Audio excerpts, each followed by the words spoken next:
we've been doing, as all of you know, most of you know, we're reviewing 73 continuous verses. Last 19 verses of 12 chapter. All 34 verses of this 13th chapter we are discussing now.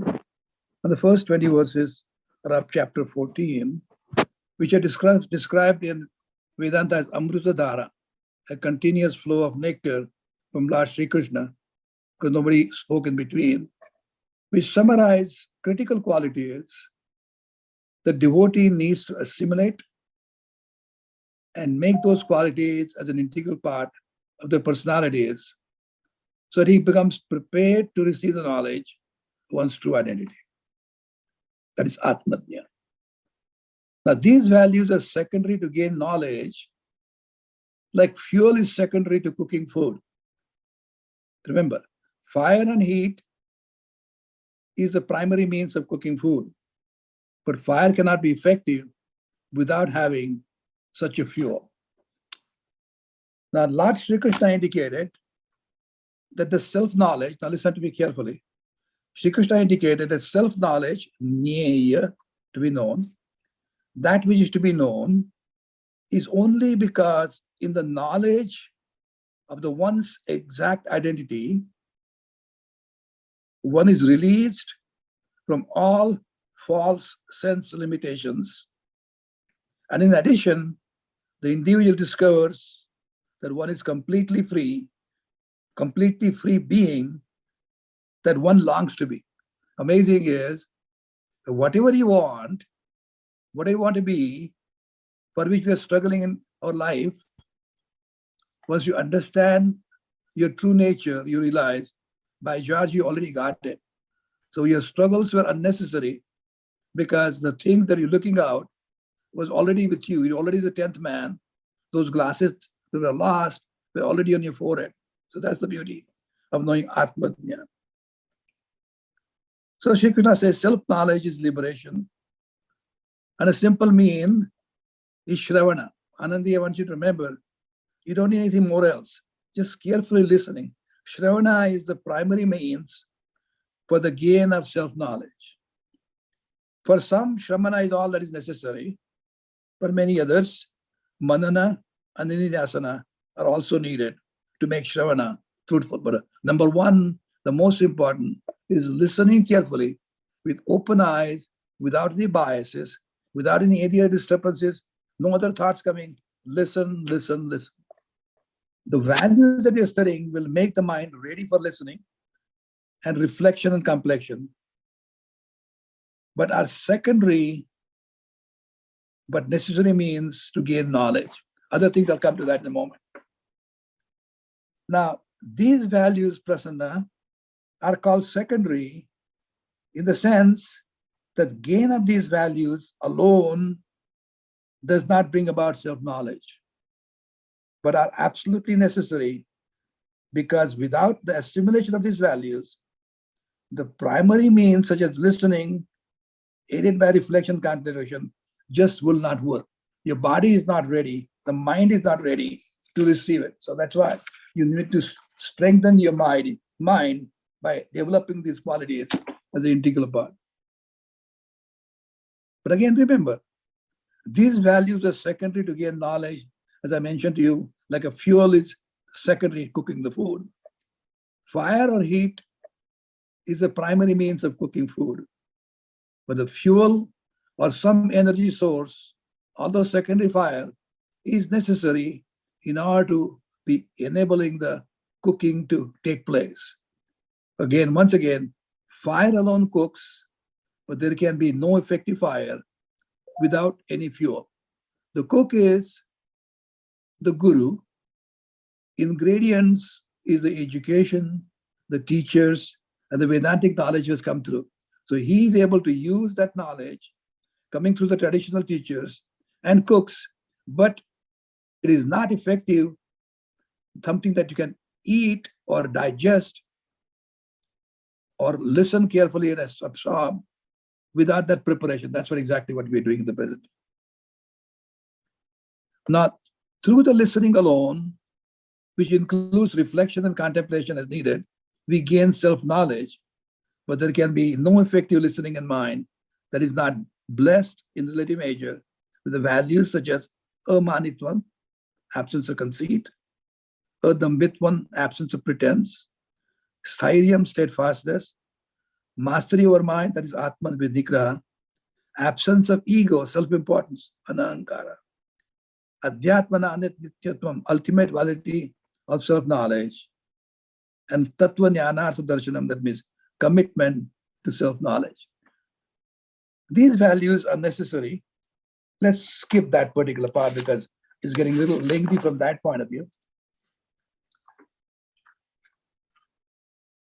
What I would do is say at this particular time is the attitudes and a way of thinking called jnana are specified for students of Vedanta, but are relevant and beneficial to everyone. Now, people might confuse that I got better things to do. Like Parag might say, I want to make more money. I don't want to listen to this stuff. That's only for Atma Dhyan. I'll look at it when I get old. Mind becomes alert, though remains quiet and serene when you learn these values. It develops a keen insight and a profound grasp of how the mind works. Such a mind, which is an alert and effective objective instrument, is neither split by internal conflicts, nor is it dismayed by any other external adversities. And such a mind is then ready for the study of Vedanta. In addition, such an individual's life gains efficiency, cheerfulness, and even radiance when these values become the assimilated norms. Let me break one more misunderstanding. Often, the benevolence or accommodation that characterizes saint are often seen by many to carry with it lack of inefficiency in the worldly matters. In reality, it is quite the opposite. The true saintliness makes one the most effective person possible in any situation or transaction. It's so because such a person can be totally objective. A saint clearly sees the facts for what they are and can make and act upon fact-based judgment free from subjective interpretation or need. I finally want to stress is that these attitudes and values have the highest benefit to any individual, whether one is seeking the ultimate knowledge to gain liberation, that is moksha, jignashu, moksha like all of us are, or that individual as a sansari has limited goals and wants to indulge in his pursuit of artha, material wealth, and creating lots of retinue of friends, or even pursuit of kama, all kinds of pleasures to satisfy his senses. That person becomes the most efficient person, whatever the goals he or she might want to keep. Let me have a quick overview for 2 minutes as to what we did last Sunday. We studied absence of sense of ownership, asakti. We studied putra, dara, graha, adishu, anabhishwangam, absence of excessive affection or obsession towards wife, children, house, and the like. And we studied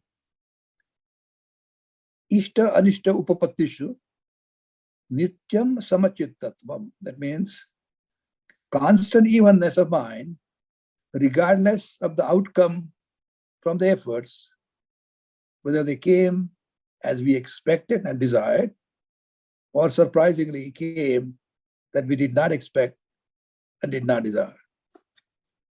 We studied that clinging attachment can create problems, sense of ownership causes problem. And we gave a couple of good examples, citing that beautiful Sanskrit play where a man said that he owned the body, and of course, everybody from parents to children to his boss to the king and the bacteria within, claimed his body. And of course, appropriately, the judge concluded that he did not own the body, but that he was the trustee of the body. His possession, he can have the permission to possess, but he has to take care of the body. He doesn't own it.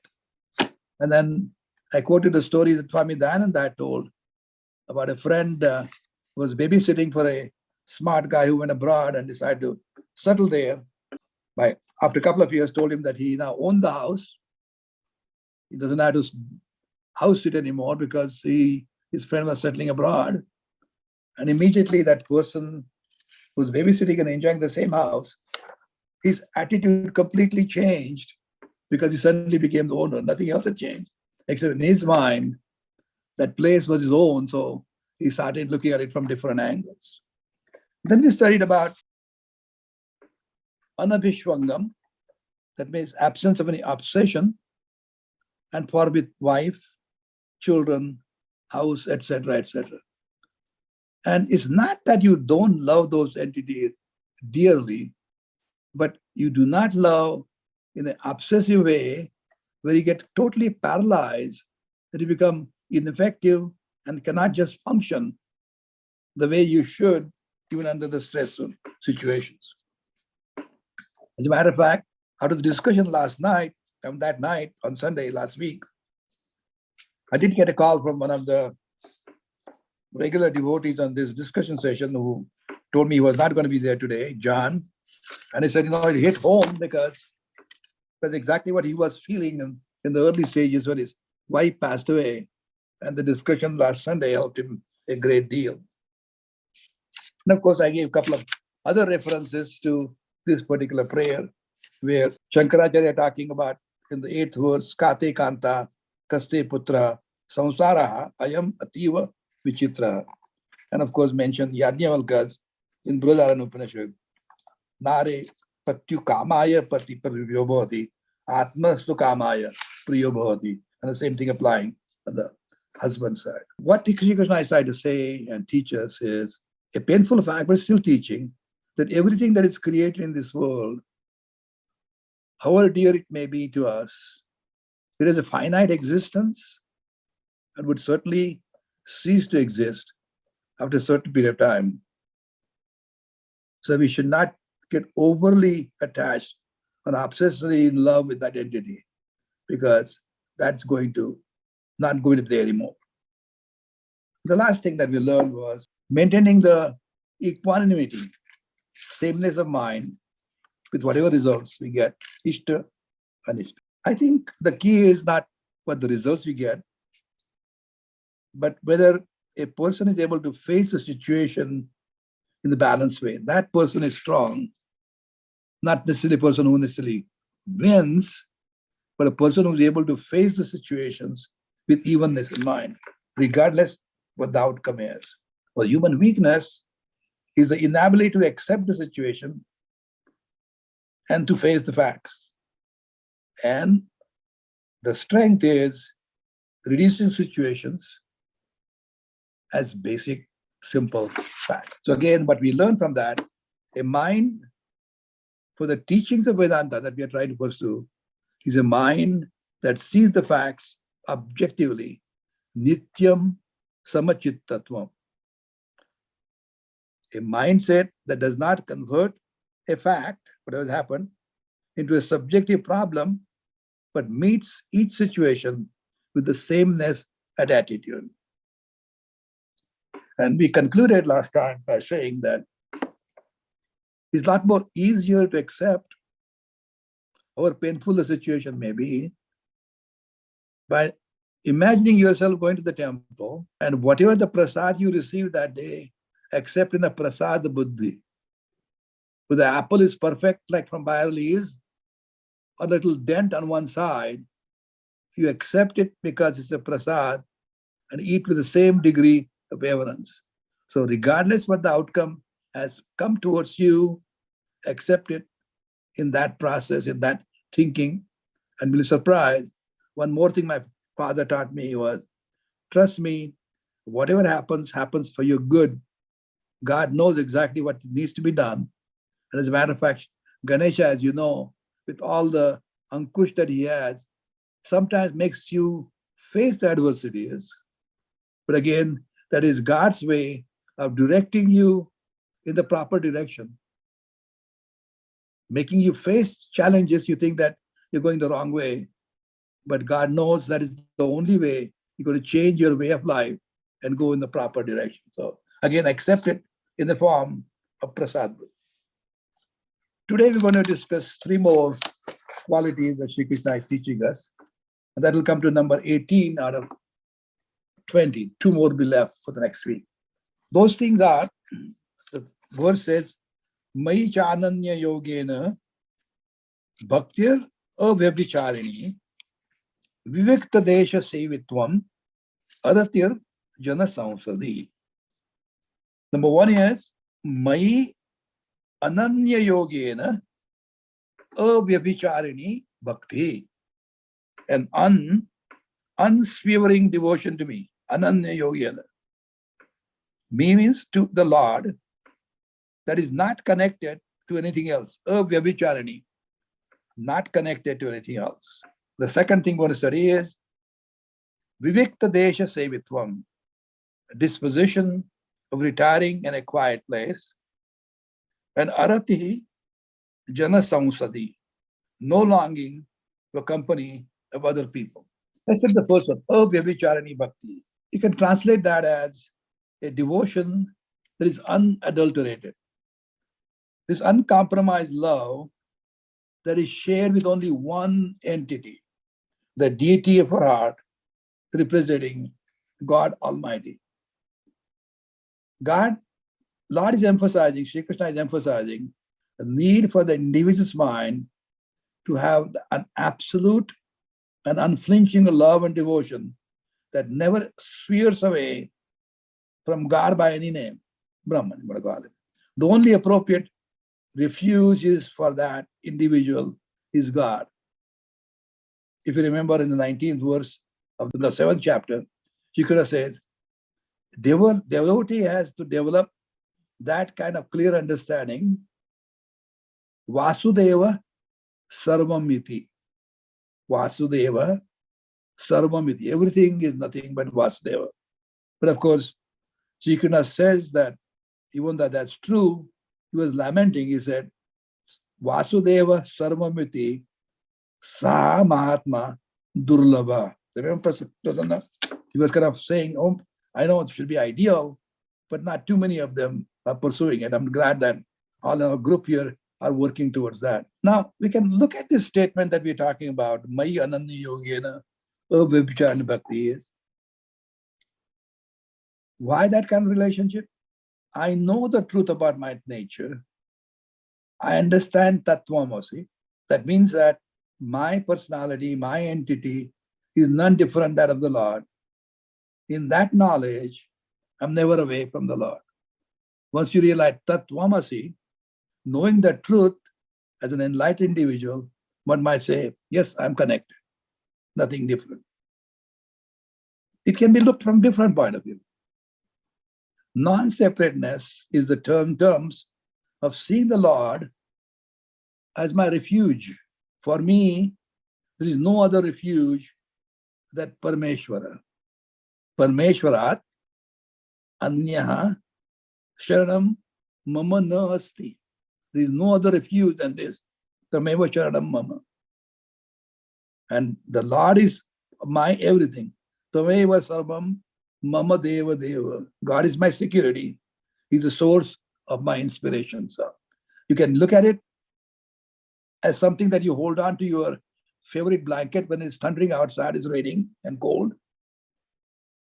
You face difficulties and you go to the temple or in your altar in the house, Parameshwarat Sharanam no asti, or study, understand the subject matter, have no other wants because you know Tattvamasi.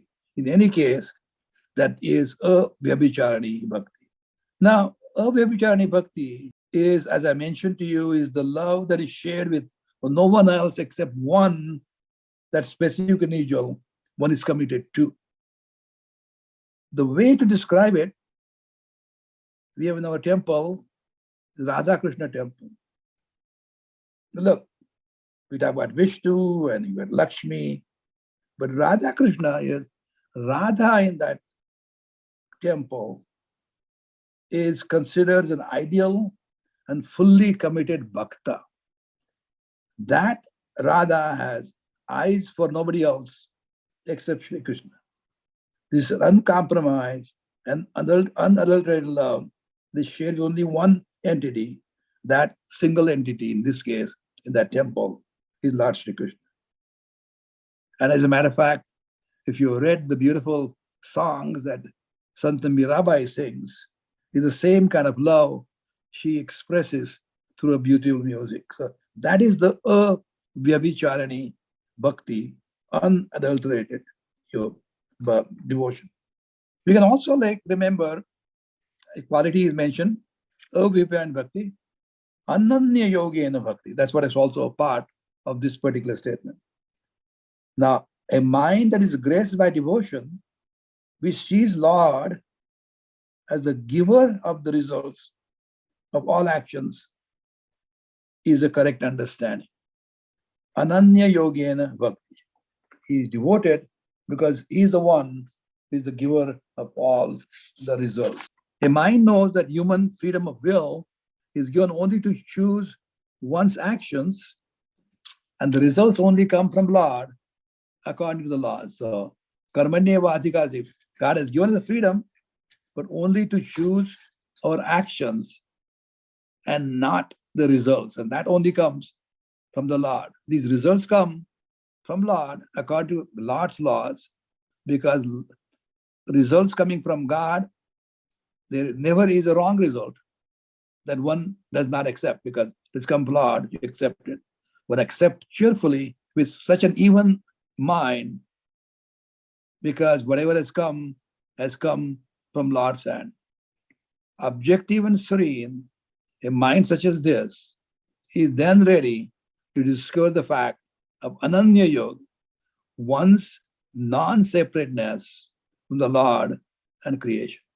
Once you have that kind of a mind which is willing to accept because it came from God, that mind becomes ready to recognize the non-separation from Lord of creation. Again, if you remember, the connection also comes in the 14th chapter, as Shri Krishna says on the 26th verse, Mam cha yo vyabhicharena bhakti yogena sevate sagunan samati taityan brahma bhuyaya kalpate. One who's devoted to me unswervingly crosses over three gunas. Sagunan samati etan, crosses over the three gunas, Nistrayavanya becomes qualified to submerge into the inherent nature of Brahman. Brahma bhuyaya kalpate, Brahman. The second thing that we studied from this particular verse, after Avyabhicharani Bhakti, Vivikta Desha Sevitvam. Now, disposition of retiring in a quiet place. Such an individual prefers to seek a secluded place where he could be alone. A mind that is quiet and greatly appreciates solitude and simply loves for being only with oneself.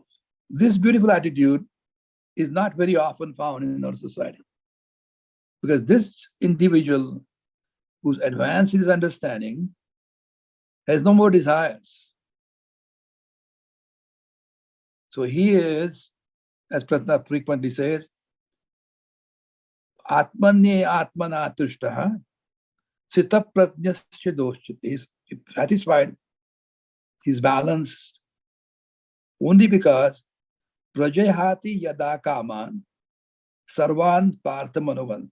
He gives up, does not have any more desires. He's satisfied with himself and satisfied Atmanye Atmanadishta. He requires just quietude, peace, no disturbance, does not require anything else to find the happiness.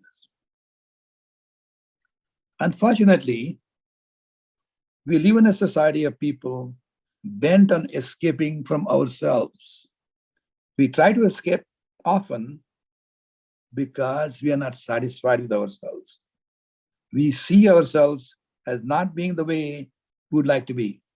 And hence we keep our mind busy, so there is no time and place or quiet in which we can be ourselves.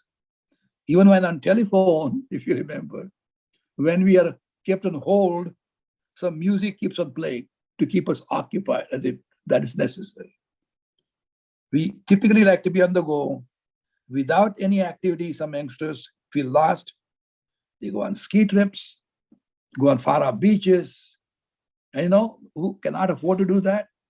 They stay at home. I mean, some of them go to parks and concerts and movies and sporting events. But those who stay home are watching nothing but garbage TV shows at home, just simply to escape themselves. Only very few people in our society enjoy the beauty and richness of the solitude.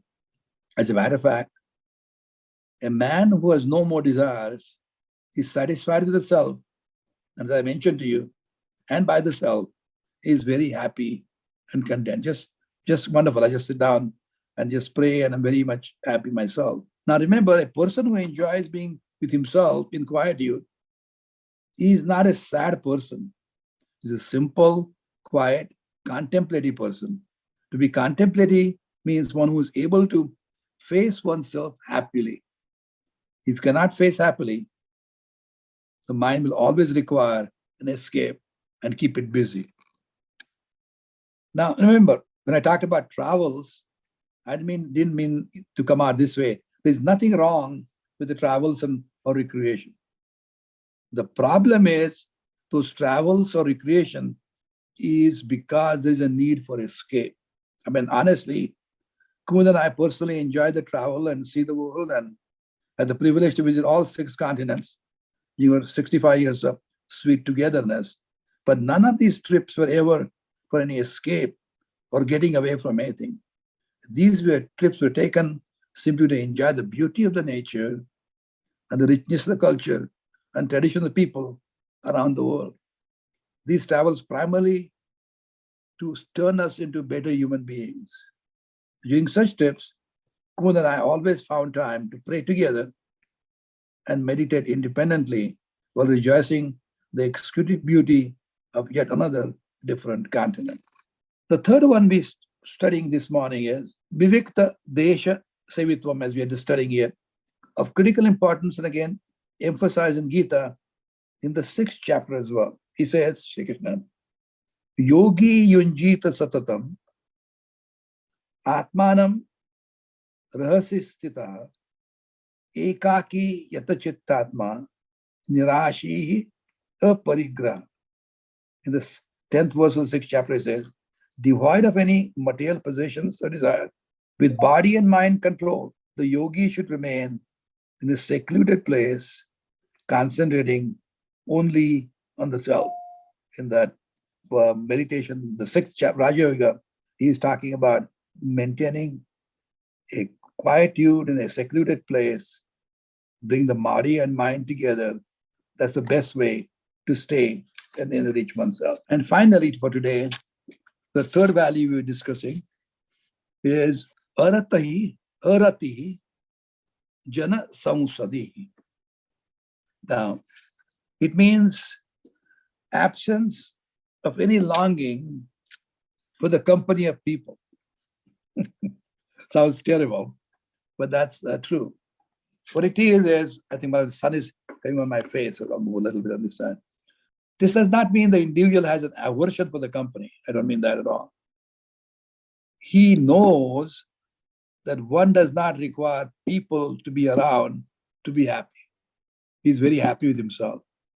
This quality is a very complementary to the quality of love of quietude I just studied. It helps establish the right frame for a contemplative mind, a mind given to an inquiry of a profound questions about myself.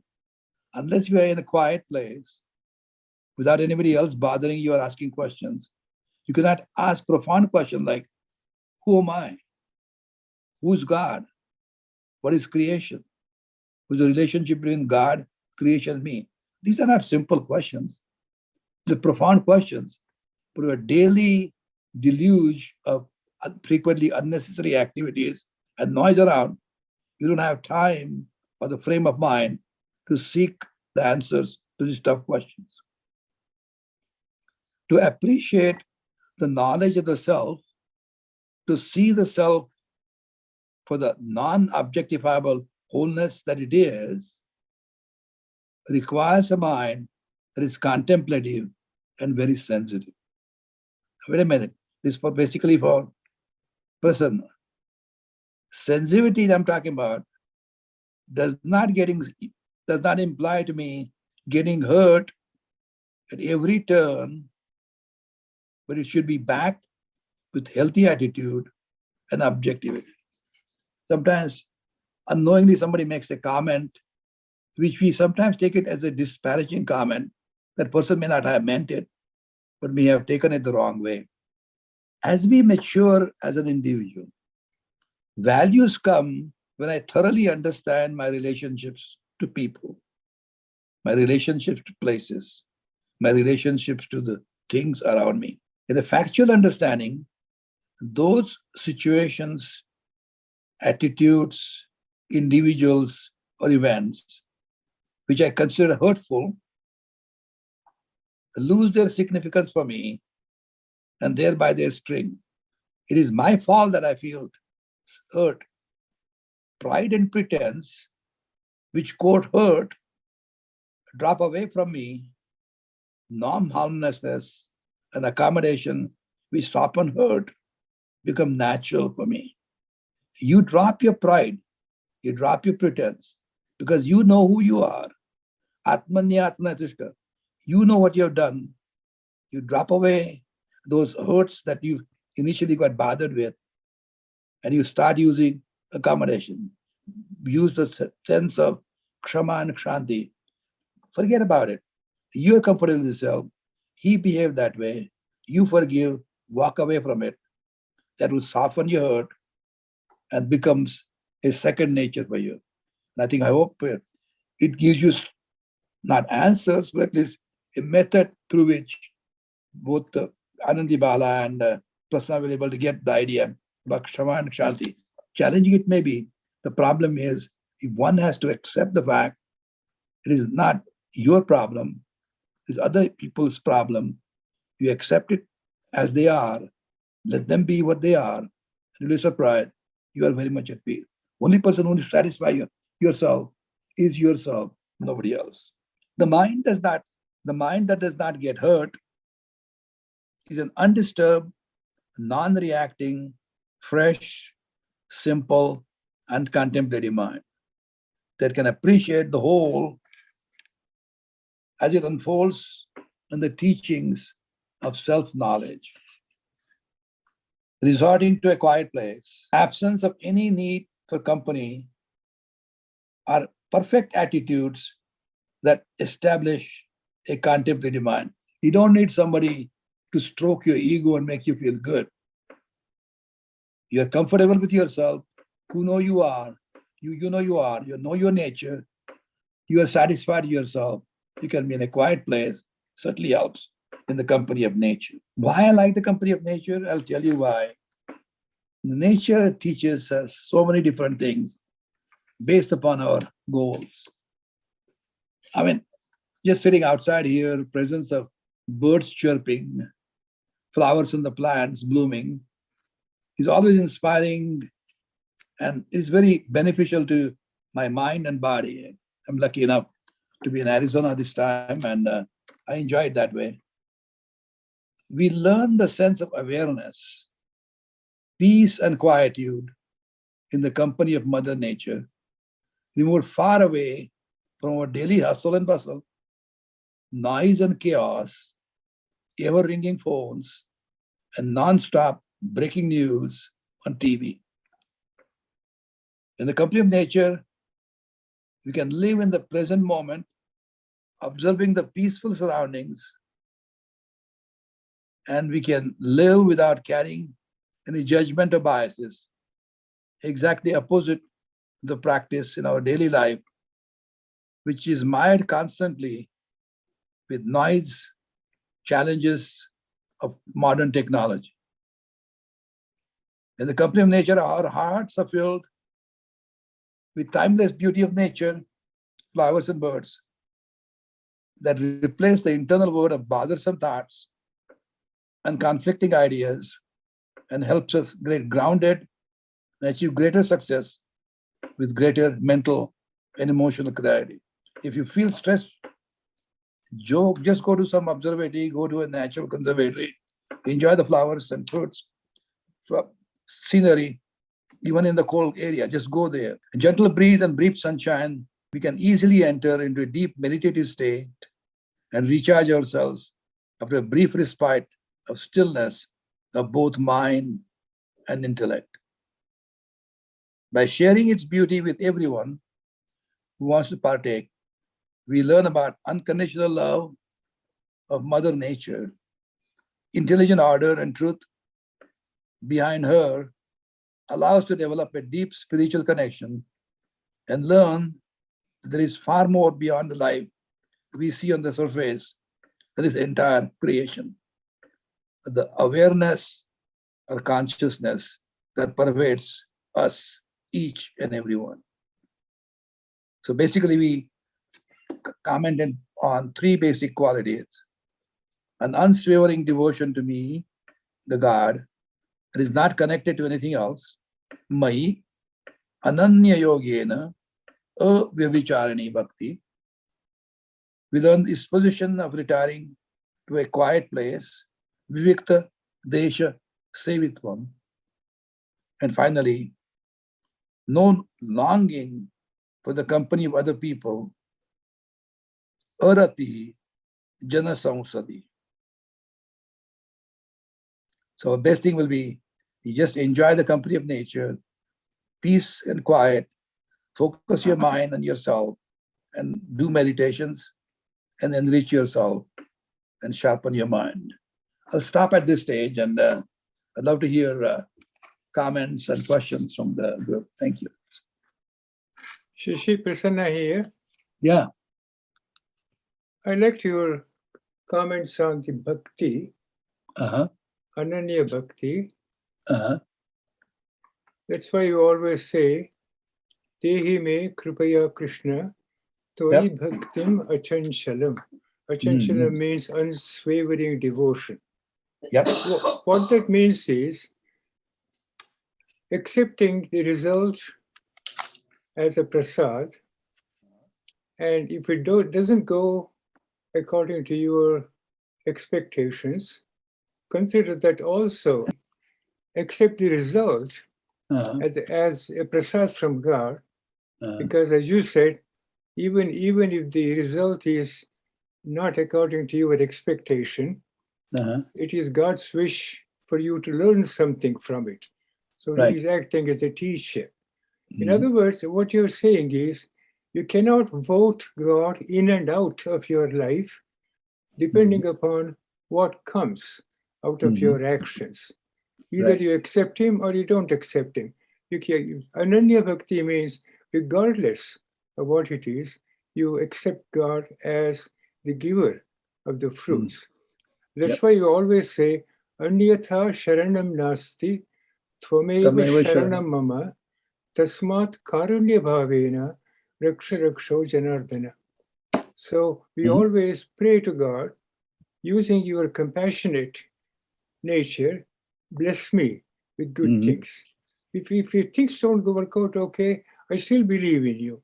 I think you are still the dispenser of the fruits of action. I think you mentioned that many times, that we are not the authors of the result. We are only the authors of the action.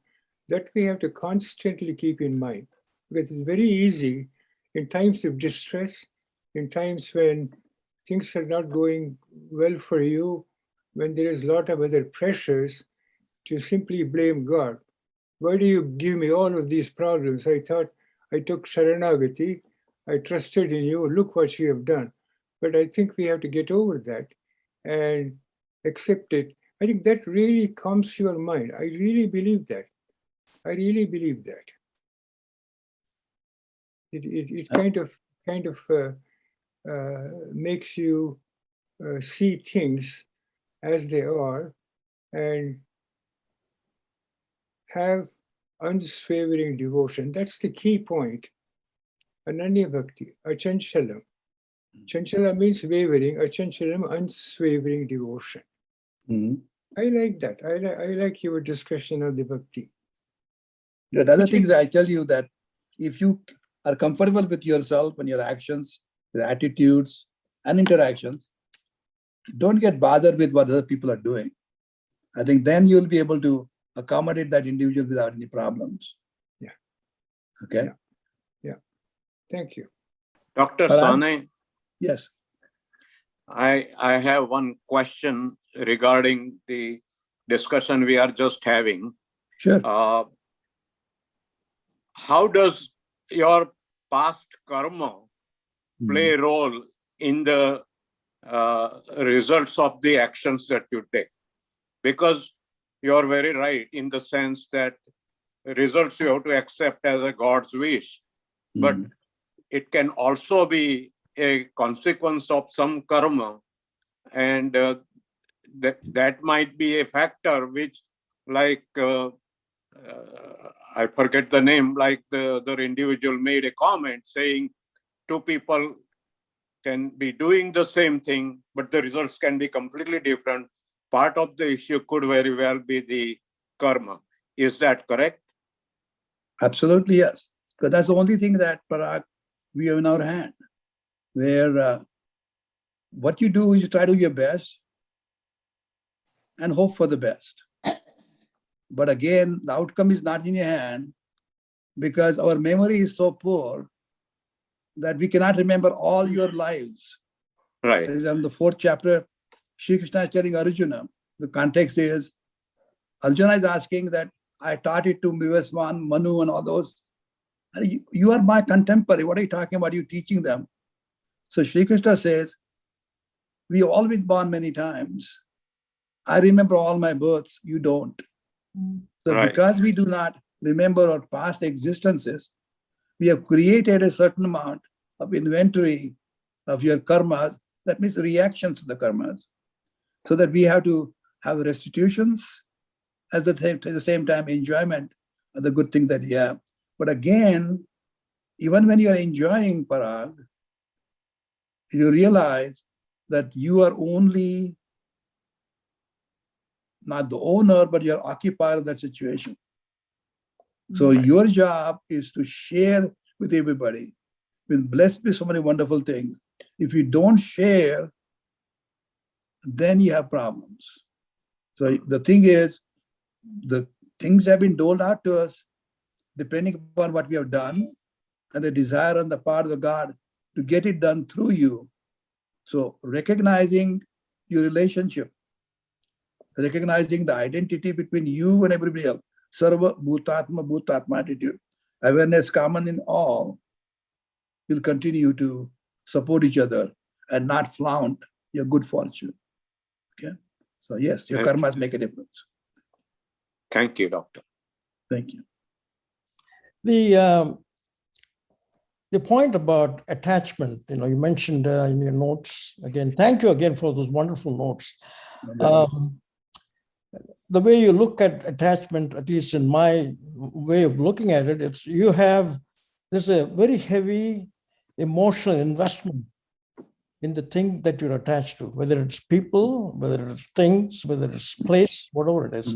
And that's the reason why it is so difficult to give up the attachment.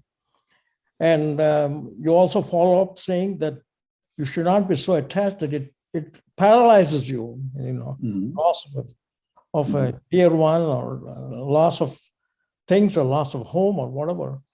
And that's another thing which is very difficult to frame in your mind as to how do you deal with taking attachment as, again, with the prasada buddhi, saying that it was given to you, but you never had it before.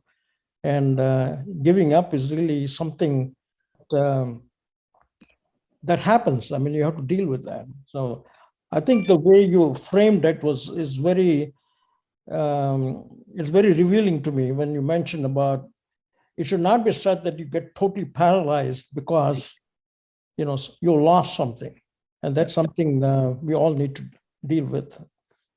Exactly. The thing is that if you don't have the feelings, you are not human being. Yes. But you accept the things as facts and then take the actions based upon the things to be done at that particular situation. That's being a refined individual. But if those facts you don't accept and remain tangled up in those facts which have come up in a subjective basis, then you can go in a different direction.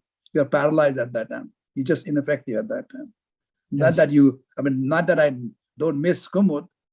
I miss her immensely after 65 years of togetherness. But nonetheless, I have to deal with the facts as they are, the best as I can, till the time this mortal life is over. So I have to keep on plugging along with whatever I'm supposed to do, complete it. So that's the way I look at it. Yeah. Thank you. Very true.